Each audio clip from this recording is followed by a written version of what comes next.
Hello everyone. स्वागत है सभी का ऑनलाइन स्टडी में। तो जैसा कि मैंने आपको बताया कि केमिस्ट्री का हमारा क्विक रिवीजन का सेकंड वीडियो आज ही है।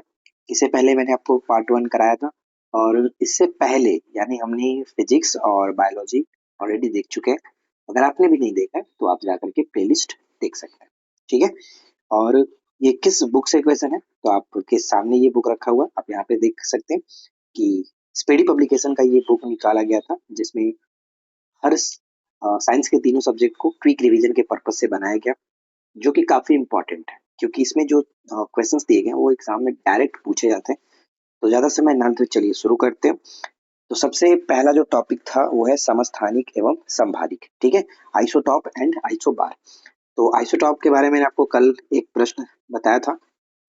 वे तत्व जिनकी परमाणु संख्या समान किंतु परमाणु भार भिन्न भिन्न होता है उसे हम लोग समस्थानिक कहते हैं, आइसोटॉप कहते हैं। ठीक है। नेक्स्ट पॉइंट इसमें आता है कि वे तत्व जिनकी परमाणु द्रव्यमान समान किंतु परमाणु क्रमांक भिन्न भिन्न होता है उसे हम लोग समभारी कहते हैं, यानी समान भार रहता है लेकिन उसमें परमाणु क्रमांक जो होता है वो अलग अलग होता है। तो समस्थानिक और संभारिक में ये दोनों में फर्क है।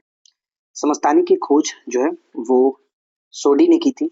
समस्थानिक फास्फोरस 32 का प्रयोग जो है यानी रक्त कैंसर ल्यूकेमिया जो होता है चर्म रोग के उपचार में भी किया जाता है। तो ये ध्यान रखेंगे, इंपॉर्टेंट रहेगा। पूछा जाता है आर्सेनिक 74 यानी रेडियो समस्थानिक आर्सेनिक 74 का प्रयोग ट्यूमर खोजने के लिए भी किया जाता है। नेक्स्ट है कि समस्थानिक आयोडीन 131 का प्रयोग जो कि थायराइड ग्रंथि के कैंसर के इलाज के लिए किया जाता है। समस्थानिक यूरेनियम 235 का उपयोग जो है चट्टान की आयु ज्ञात करने में इस्तेमाल करते हैं। और नेक्स्ट है कि सर्वाधिक समस्थानिक वाला जो तत्व वो है पोलोनियम। तो ये सब कुछ पूछा जाता है, इनको अच्छे से याद रखिएगा। इसमें एक भी ऐसा प्रश्न नहीं है जो कि आपको छोड़ना है या फिर हो सके कि आप लगेगी कि अरे छोड़ो ये नहीं पढ़ेंगे, कोई दिक्कत नहीं, ऐसा नहीं करना है। इसमें जितने भी क्वेश्चन है इंपॉर्टेंट है। नेक्स्ट आता है रेडियो सक्रियता, रेडियो एक्टिविटी।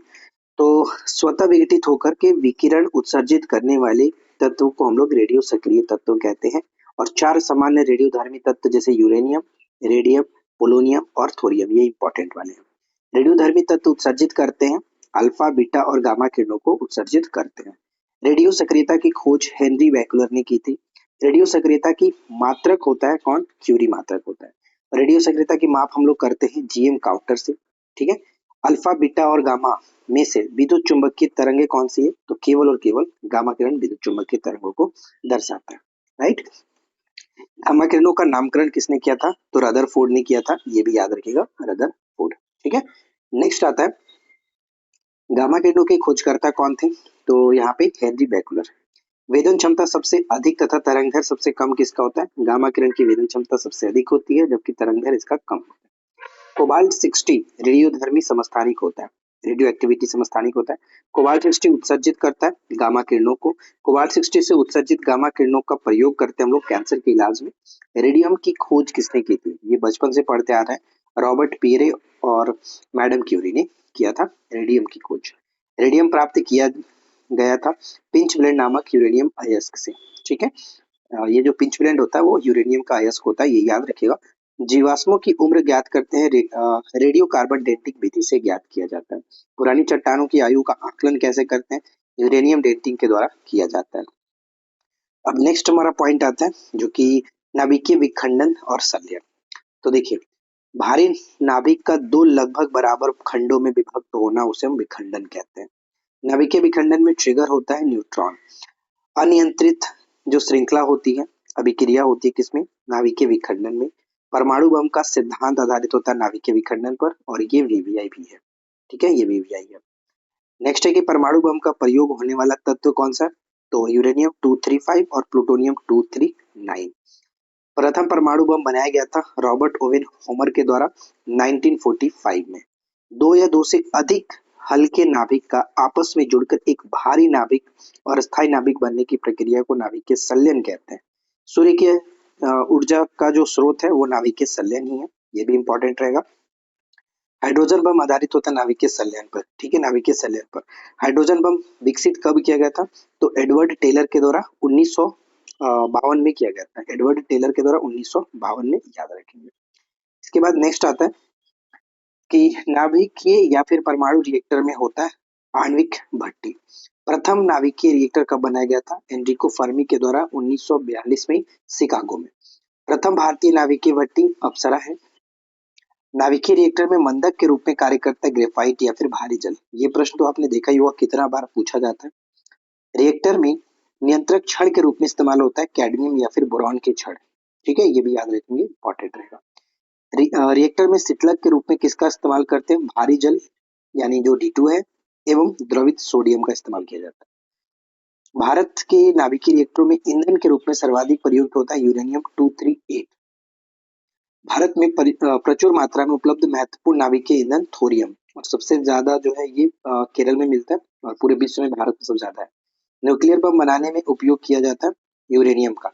और इसके बाद नेक्स्ट आता है कि देखिए यहाँ पे एक प्रश्न आप देख पाएंगे, तारापुर वाला याद रखेंगे, इंपॉर्टेंट रहेगा। ठीक है, इंपॉर्टेंट प्रश्न है। इसके बाद आगे जो प्रश्न कह रहा है कि मोल संकल्प, किसी पदार्थ का वह पात्र जिसमें उतने ही कण उपस्थित होते हैं जितने कार्बन 12 समस्थानिक के 12 ग्राम के कार्बन परमाणुओं की संख्या में होता है, कहलाता है एक मोल। ठीक है, एक मोल। एक मोल किसके बराबर होता है? 6.002 गुने 10⁻23 यानी 6.23 कभी देता है गुने 10⁻23 बराबर होता है। एवोगाड्रो संख्या का मान देखिए उतना ही होता है। एक मोल 1 ग्राम मोल पदार्थ में उपस्थित अणुओं की संख्या को हम लोग एवोगाड्रो संख्या कहते हैं। और एक कार्बन के इतना परमाणुओं का भार जो होता है 12 ग्राम के बराबर होता है। इसके बाद नेक्स्ट आता है बॉयल्स एवं चार्ल्स का नियम। तो पता ही है कितना इंपॉर्टेंट है, तो चलिए देख लेते हैं। बॉयल्स के नियम के अनुसार स्थिर ताप पर गैस की नियत मात्रा का आयतन उसके दाब का व्युत्क्रमानुपाती होता है। ठीक है, ये याद रखिएगा क्योंकि डायरेक्ट क्वेश्चंस पूछा जाता है कि स्थिर ताप पर, यानी ताप इसमें स्थिर रहता है, गैस की नियत मात्रा का आयतन उसके दाब के व्युत्क्रमानुपाती होता है। ये किसका नियम है? तो बॉयल्स का नियम है, राइट। चार्ल्स के नियम के अकॉर्डिंग स्थिर दाब पर, इसमें दाब स्थिर होता है, किसी गैस की नियत मात्रा का आयतन उसके परम ताप के समानुपाती होता है। ये याद रखना है। देखिए, इसको याद रखने का एक छोटा सा तरीका भी मेरे पास है, जैसे कि मैंने इसको याद रखा है, चार्ल्स का टीवी। ठीक है, चार्ल्स का टीवी याद रखो कि चार्ल्स कोई व्यक्ति है, उसका टीवी है, टीवी। ठीक है, चार्ल्स का टीवी। अब इसमें क्या बताया गया? चार्ल्स के नियम के अकॉर्डिंग हमने देखा कि इसमें इसमें दाब जो है नियत होता है, यानी यहाँ पे अब देखो इसमें कहीं भी मैंने प्रेशर नहीं लिखा है। ठीक है, प्रेशर की बात हमने नहीं किया क्योंकि प्रेशर यहाँ पे नियत होता है। ये क्वेश्चन में आप देख सकते हो कि चार्ल्स के नियम के अनुसार स्थिर दाब पर दाब स्थिर रहता है। तो यहाँ पे टेम्परेचर और वॉल्यूम एक दूसरे के समानुपाती होते हैं। किसी गैस के नियत मात्रा का आयतन यानी वॉल्यूम और उसके ताप का समानुपाती होता है। ये हमने बात यहाँ पे किया है।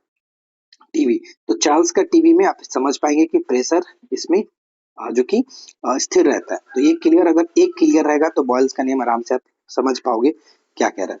तो बॉयल्स नियम लागू होता है नियत ताप पर, चार्ल्स नियम लागू होता है नियत दाब पर। सभी गैस शून्य आयतन घेरती है -273.15 डिग्री सेल्सियस पर। ठीक है, यानी परम शून्य ताप पर। अब इसके बाद नेक्स्ट क्या आता है? इसके बाद नेक्स्ट हम देखेंगे, यहाँ पे कह रहा है कि परम शून्य ताप का मान कितना होता है? -273.15 डिग्री सेल्सियस। सामान्य ताप व दाब पर गैसों के 1 ग्राम अणु का आयतन 22.4 लीटर होता है। ये भी प्रश्न बहुत बार पूछा जाता है। एक गैस जो कि बॉयल के नियम, चार्ल्स के नियम तथा एवोगाड्रो के नियमों का पूर्णतः पालन करती है, उसे हम लोग आदर्श गैस कहते हैं। आदर्श गैस, मैंने एक अलग वीडियो भी बनाया हुआ है इसके नियम के अकॉर्डिंग, तो आप जाकर के देख सकते हो, वो वीडियो देख लेना। चार्ल्स के नियम, बॉयल्स के नियम पर मैंने एक वीडियो बनाई, यानी गैसों के नियम सर्च कर लेना, आपको मिल जाएगा वो वीडियो। आदर्श गैस की ऊर्जा निर्भर करती है गैसों की मोलों की संख्या पर। ठीक है, गैसों की मोलों की संख्या पर निर्भर करती है। आदर्श गैस का समीकरण पीवी बराबर एनआरटी होता है, ये याद रखेंगे। गैसीय समीकरण पीवी बराबर एनआरटी में आर क्या प्रदर्शित करता है? तो एक मोल गैस को प्रदर्शित करता है, राइट। चलिए नेक्स्ट आता है कि भौतिक एवं रासायनिक परिवर्तन। जैसे कि भौतिक परिवर्तन में क्या होता है कि अगर हम उस चीज को बदलते हैं, जैसे पदार्थ के भौतिक अवस्था में परिवर्तन होता है, उसके रासायनिक गुण एवं अवस्था में नहीं, यानी वापिस से हम उसको उस चीज को बना सकते हैं। ठीक है, लेकिन अगर रासायनिक परिवर्तन में अगर एक बार परिवर्तन हो जाता है तो फिर हम वापस पुराने वाले फॉर्मेट में नहीं आ सकते। जैसे कि नेक्स्ट आता है कि रासायनिक परिवर्तन में एक नया पदार्थ प्राप्त होता है जो मूल पदार्थ से रासायनिक एवं भौतिक दोनों गुणों में भिन्न हो जाता है। नेक्स्ट है कि दूध से ही दही जमना, लोहे पर जंग लगना, मोमबत्ती का जलना एवं जल अपघटन किसका उदाहरण है? तो ये रासायनिक परिवर्तन का उदाहरण माना जाता है। दूध से क्रीम अलग करना, दही से मक्खन निकालना, ऊर्ध्वपातन तथा मोम का गलना किसका उदाहरण है? तो भौतिक परिवर्तन का उदाहरण माना जाता है। नेक्स्ट है कि जल अपघटन में ऊर्जा उत्पन्न होती है, तो ऊष्मा के स्वरूप, ठीक है, ऊष्मा के रूप में रिलीज होता है। जल अपघटन में ऊर्जा उत्पन्न होती है, ऊष्मा के रूप में रिलीज होती है, राइट। यहाँ पे एक छोटा सा पॉइंट याद रखिएगा, जैसे कि मोमबत्ती का जलना और मोम का गलना ये दोनों अलग अलग चीज होता है, ठीक है, ये दोनों को ध्यान से रखिएगा। तो कुल मिलाकर के गाइस आज के हमारे इस सेशन में इतने सारे क्वेश्चंस थे। आई होप कि ये वीडियो आप लोगों के लिए हेल्पफुल रही होगी। वीडियो पसंद आया हो तो प्लीज वीडियो को लाइक एंड शेयर कर दीजिएगा। चैनल पे पहली बार आए सब्सक्राइब करके नोटिफिकेशन बेल आइकन को ऑल पे सेट कर लीजिए। रही बात पीडीएफ की, तो ये पीडीएफ आप लोगों को हमारे टेलीग्राम पर मिल जाएगा, तो टेलीग्राम ज्वाइन करके रखिए। और साथ ही साथ इसका मैं अच्छा वाला पीडीएफ भी प्रोवाइड करा दूंगा, जहाँ प्रिंट कराना हो तो करा सकते हो, ठीक है। तो बस इस वीडियो में इतना ही, मिलते हैं नेक्स्ट वीडियो में नए टॉपिक के साथ। Thanks for watching, keep learning, have a good day.